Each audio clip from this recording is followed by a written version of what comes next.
मम सर्वरक्षां न्यस्त्याङ्घ्रिपद्मः पतगेन्द्रपृष्ठे दरारिचर्मास्सिगदेषु चाप पाशां दधानोऽष्टगुणोऽष्टबाहुः जलेषु मां रक्षतु मत्स्यमूर्तिः यादो गणेभ्यो वरुणस्य पाशात् स्थलेषु माया वटुवामनोऽव्यात् त्रिविक्रमः खेवतु विश्वरूपः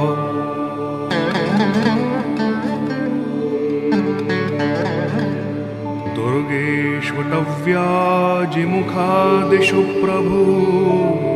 पायान्दसिंहो सुरयूथपारिः विमुञ्चतो यस्य महाट्टहासं दिशो विनिर्दुर्निपतंश्च गर्भाः रक्षत्वसौ माध्वनियज्ञकल्पः स्वदृष्टयोन्नीतधरो वराः रामोद्रिकूटेष्वथ विप्रवासे सलक्ष्मणो व्याद्भरताग्रजोऽस्मान्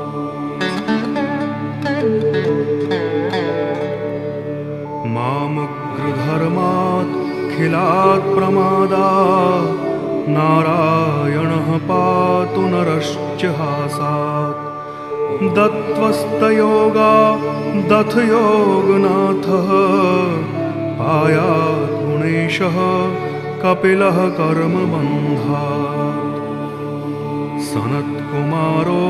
वतु कामदेवा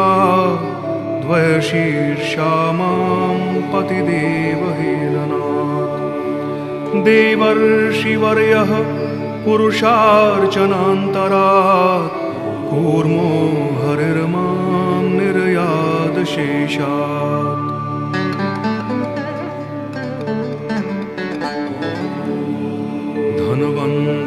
धन्वन्तरिर्भगवान् पात्वपथ्यात्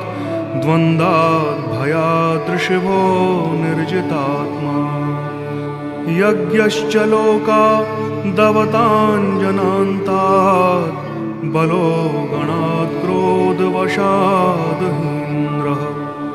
द्वैपायनो भगवान् प्रबोधात् बुद्धस्तु पाखण्डगणात् प्रमादात् कल्किः कलेः कालमलात् प्रपातु धर्मावनायोरुकृतावतारः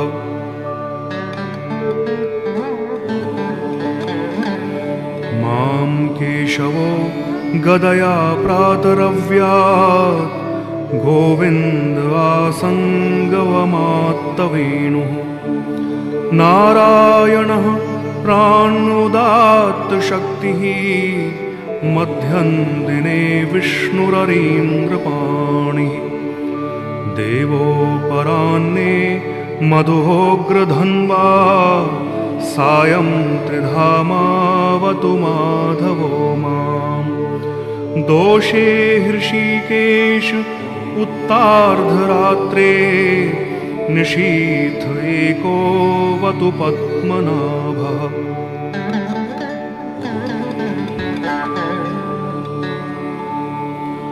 श्रीवत्सधामा पररात्रीशः प्रत्यूष ईशोऽसिधरो जनार्दनः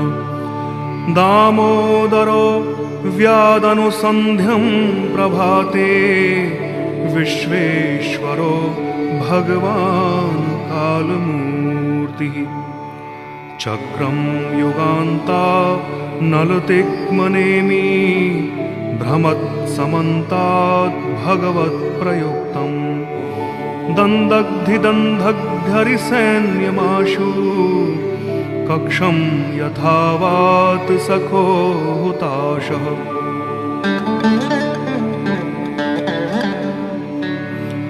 गदेशनिस्पर्शनविस्फुलिङ्गे निष्पिण्ड्य जितप्रयासी कूष्माण्डवैनायक रक्ष रक्षो भूतग्रहांश्चूर्णय चूर्णयारीन् त्वं यातु धान प्रमथ प्रेतमात्री पिशाच विप्रग्रह घोरदृष्टीन् दरेन्द्रविद्रावय कृष्णपूरितो भीमस्वनो रे हृदयानि कम्पयन्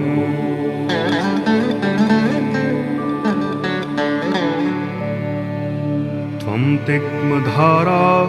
शिवरारिसैन्य मीशप्रयुक्तो मम छिन्दि छिन्दि चक्षुंषि चर्मच्छतचन्द्रछादय द्विषां घोनां हरपापुचक्षुषाम्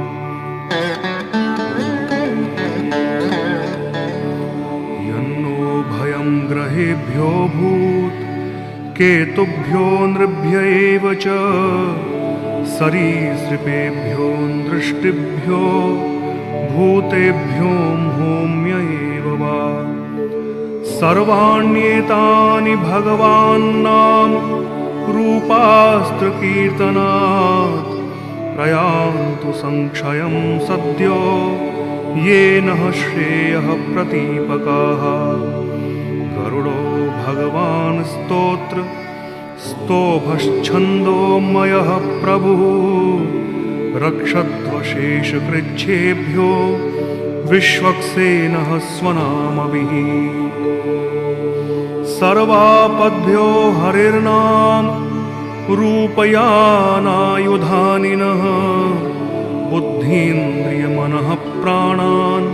पान्तु पार्षदभूषणाः यथा हि भगवानेव वस्तुतः सदसच्चयत् सत्येनानेन नः सर्वे यान्तु नाशमुपद्रवाः यथैकात्म्यानुभावानां विकल्परहितः स्वयं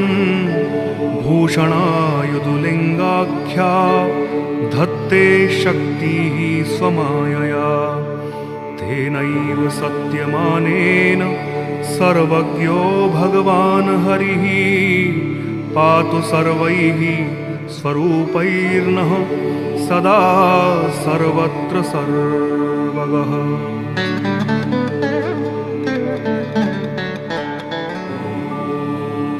विदिक्षु दिक्षुर्ध्व मदः समन्तात्